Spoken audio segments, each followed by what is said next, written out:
I sometimes read public domain books here on Leaves of Glen, and they were written a long time ago, so they're usually racist or sexist or bigoted.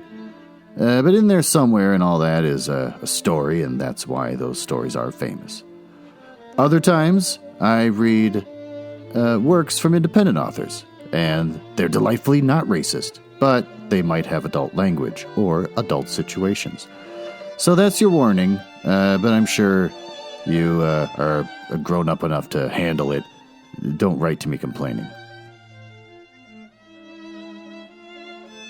You know what I forgot recently? I forgot that we're in a global pandemic with the protests and other things going on in the news. Our government is falling apart. You got people protesting for what I believe is a rightful cause.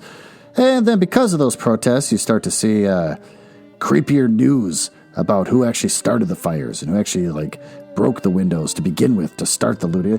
All these horrible things make you think, well, everything here in America is just horrible. I kind of forgot we're in a pandemic. I still wear the mask when I go out to Target and the grocery store and things like that. But beyond that, you never really think about it now. I've been getting together with friends here and there, and it feels normal. I take my walk through this warehouse area by my neighborhood, and there's distilleries there, and everyone's sitting outside, shoulder to shoulder, with no masks on. And you see people weirdly jogging to these things, wearing their dumb spandex outfits and sweating and breathing all over everyone. Yeah, they jog up there and they sit around and drink the beer from the distillery, and they chat with their friends. Families on bikes without masks, biking up to the distilleries and stuff to go with their kids even, and then send their kids to the most diseased things on earth. Anyways, I even personally started to kind of forget about the pandemic a little bit. And then my daughter is going back to her job working at the grocery store, which is adorable. Her first job, she's 14. She's bagging groceries, and I pick her up and she'd tell the most adorable little work stories, and it just makes me think about my first job, and it's so great. All the people, the characters that she deals with, and all that kind of thing.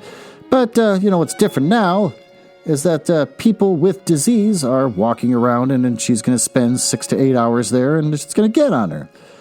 And she's not as well trained in the arts of germophobia as I am, where she will, come home, burn those clothes, shower in bleach, and then put it in. No, she's just going to go straight to her bed and pull out her phone and stick her fingers in her mouth, and God knows what else she'll do. The worst part is she probably won't even wear a mask half the time. I read a study that said if everyone wore masks in public, it drops the risk of getting the virus, by 90%. And that, just like New Zealand, we could have been we could have killed the virus pretty much effectively, and we would have been back to tracing each person coming into the country. We would have done it within a few months. But, now it's a political issue, and no one wants to wear the mask because it's freedom, at least here in America. So the whole thing's weird, and I'm like, oh, that's right. My daughter's going to be a disease bringer, and she's going to come striding into my house with all her disease. Oh, I forgot about this. Oh, that's right. Now I got to worry about that again. I got to delouse her as soon as she comes in the house. Another reminder of COVID? I'm getting furloughed again for 3 weeks. So I got to sign up for unemployment and everything. And unemployment never pays you enough money to cover your bills. What do I got to do now? Do I got to start selling t-shirts or something? I have no idea how to get through this. So I forgot about COVID, but COVID's back. Boy, howdy. So maybe this next chapter of Tom Sawyer will allow me to lift my spirits and have some hope. Let's dive in.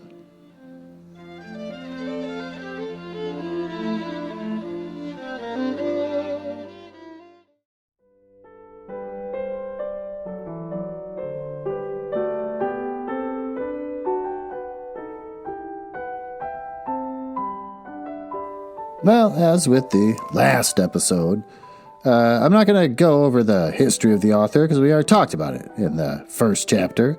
So we're going to have a fun fact about Mark Twain.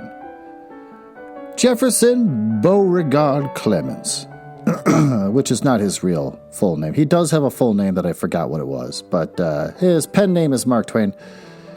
He was said to be born prematurely on the 30th November 1835, and everybody, including his mother, thought there was no hope that he would survive. So that's a fun fact about our author. Let's read the next chapter. Chapter 3. Tom presented himself before Aunt Polly, who was sitting by an open window in a pleasant rearward apartment, which was bedroom, breakfast room, dining room, and library combined.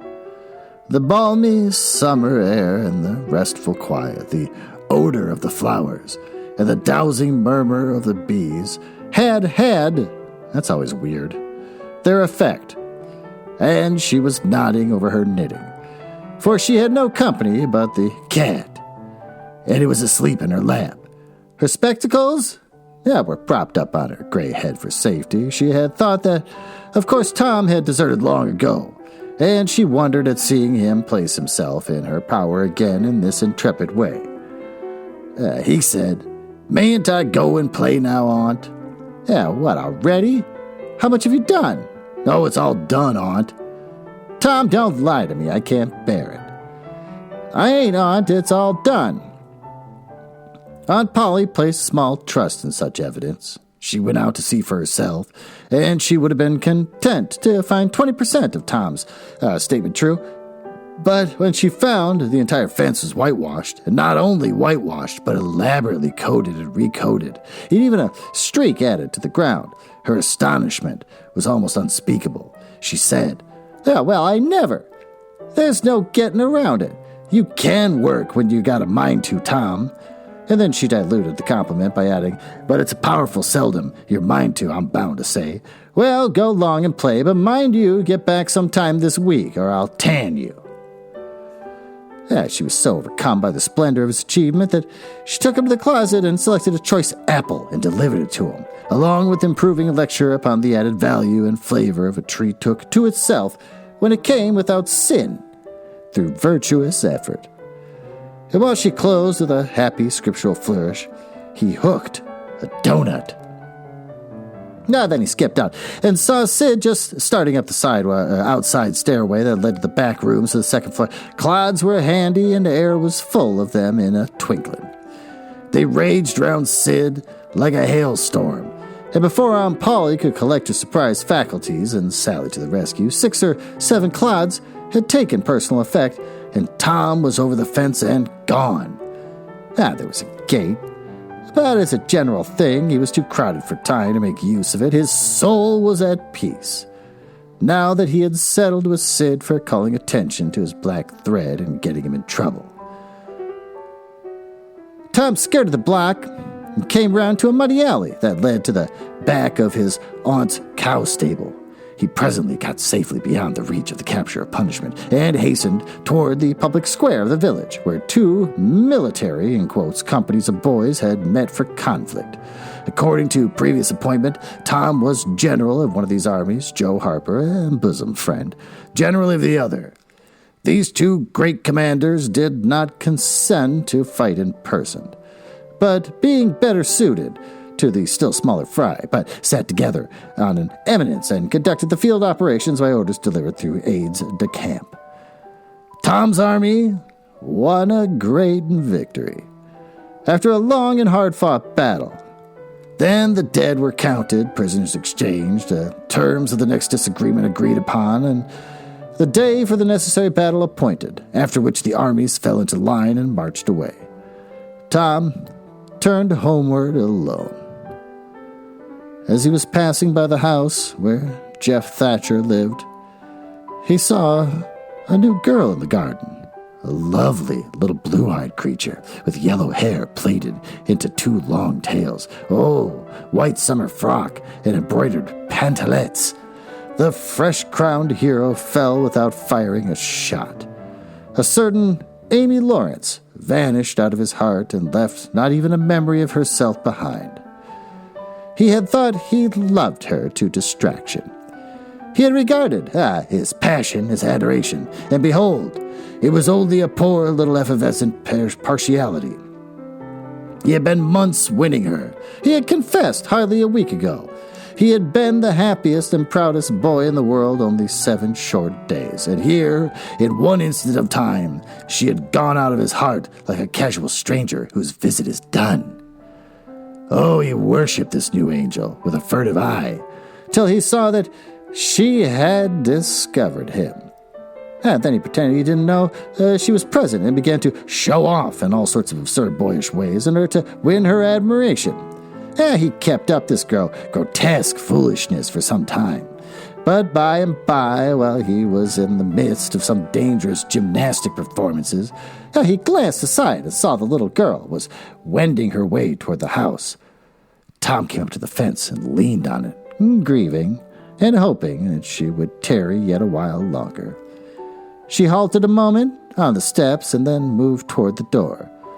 Tom heaved a great sigh as she put her foot on the threshold, but his face lit up right away, for she tossed a pansy over the fence a moment before she disappeared. Oh, the boy ran around and stopped within a foot or two of the flower, and then shaded his eyes with his hand and began to look down the street, as if he had discovered something of interest going on in that direction. Presently, he picked up a straw and began trying to balance it on his nose, with the head tilted far back, and as he moved from side to side in his efforts, he edged nearer and nearer toward the pansy. Finally, his bare foot rested upon it. His pliant toes closed upon it, and he hopped away with the treasure and disappeared round the corner. But only for a minute, only while he could button the flower inside his jacket next to his heart. Or next to his stomach, possibly, for he was not much posted in anatomy, and not hypocritical anyways. He returned now, and hung about the fence till nightfall, showing off, as before. But the girl never exhibited herself again, though Tom comforted himself a little with hope that he had been near some window, meantime, and had been aware of his attentions. Finally, he strode home reluctantly, with his poor head full of visions. All through supper, his spirits were so high that his aunt wondered what had got into the child. He took a good scolding about clotting Sid, and did not seem to mind it in the least. He tried to steal sugar under his aunt's very nose, and got his knuckles rapped for it. He said, "Aunt, you don't whack Sid when he takes it." "Well, Sid didn't torment a body the way you do. You'd always be into that sugar if I weren't watching you." Presently, she stepped into the kitchen, and Sid, happy in his immunity, reached for the sugar bowl, a sort of glorifying over Tom, which was well nigh unbearable. But Sid's fingers slipped, and the bowl dropped and broke. Tom was in ecstasies, in such ecstasies that he even controlled his tongue and was silent. He said to himself that he would not speak a word even when his aunt came in, but would sit perfectly still till she asked who did the mischief. And then he would tell, and there would be nothing so good in the world as to see that pet model, quote, catch it, unquote. Here he so brimful of exultation that he could hardly hold himself when the old lady came back and stood above the wreck, discharging lightnings of wrath from over her spectacles. He said to himself, and now it's coming. And the next instant, she was sprawling on the floor. The potent palm was uplifted to strike when Tom cried out, "Hold on now!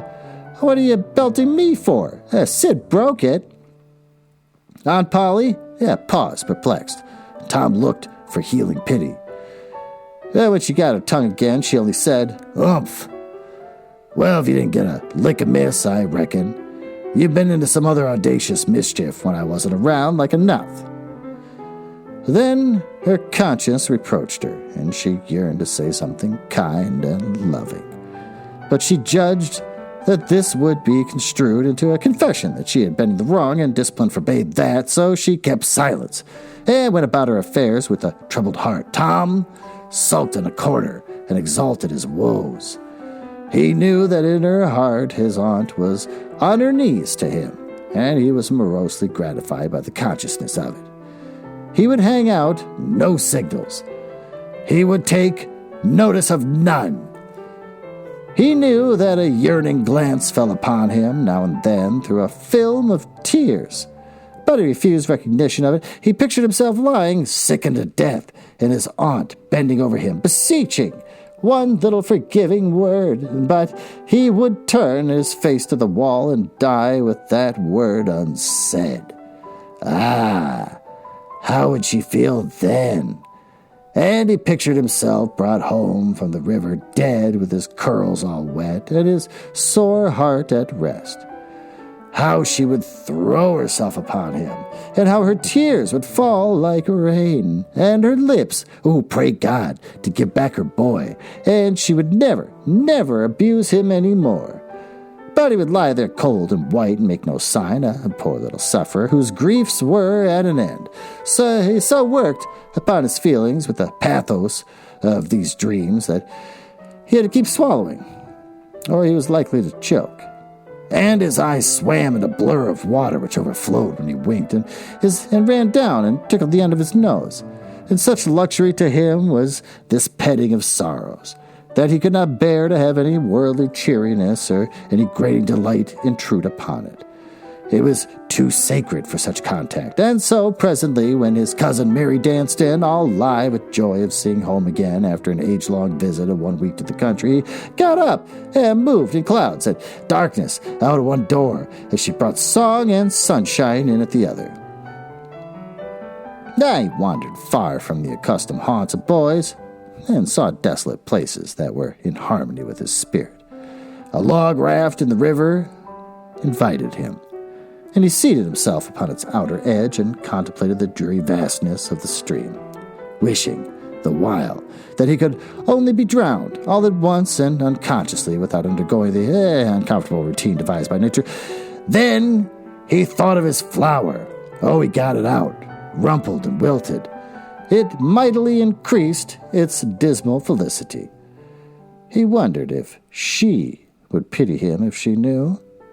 Would she cry and wish that she had a right to put her arms around his neck and comfort him, or would she turn coldly away at all the hollow world?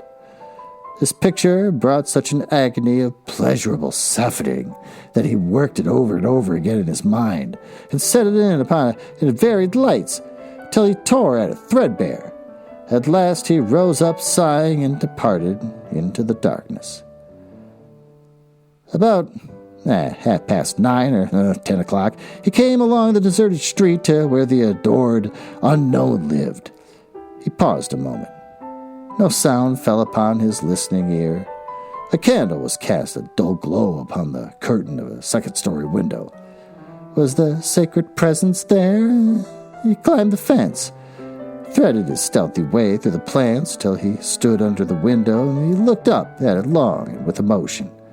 Then he laid him down on the ground under it, disposing himself on his back with his hands clasped upon his breast and holding the poor wilted flower.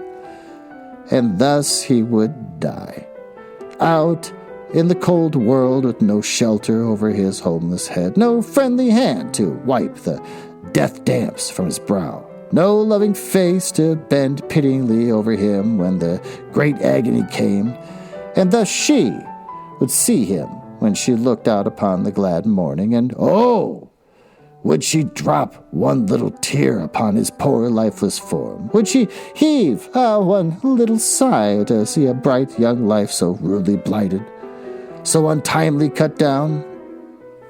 The window went up. A maidservant, discordant voice profaned a holy calm, and a deluge of water drenched the prone martyr's remains. The strangling hero sprang up with a relieving snort. There was a whiz, as of a missile in the air, mingled with the murmur of a curse, a sound as a shivering glass followed, and a small vague form went over the fence and shot away into the gloom. Not long after, as Tom, all undressed for bed, was surveying his drenched garments by the light of a tallow dip, so the bucket out the window, from what I know about way back when, everyone had bedpans. You took dumps in a pan. And for the most part, they just tossed it out the window, usually to like an area of the house they don't really look at much. And I'm kind of wondering, is that what he got hit with? who just throws a bucket of water out their bedroom window at night. But, oh well, I'm reading too much into it. Sid woke up, but if he had any dim idea of making any references or to allusions, he thought better of it and held his peace, for there was danger in Tom's eye. Tom turned in without the added vexation of prayers, and Sid made mental note of the omission.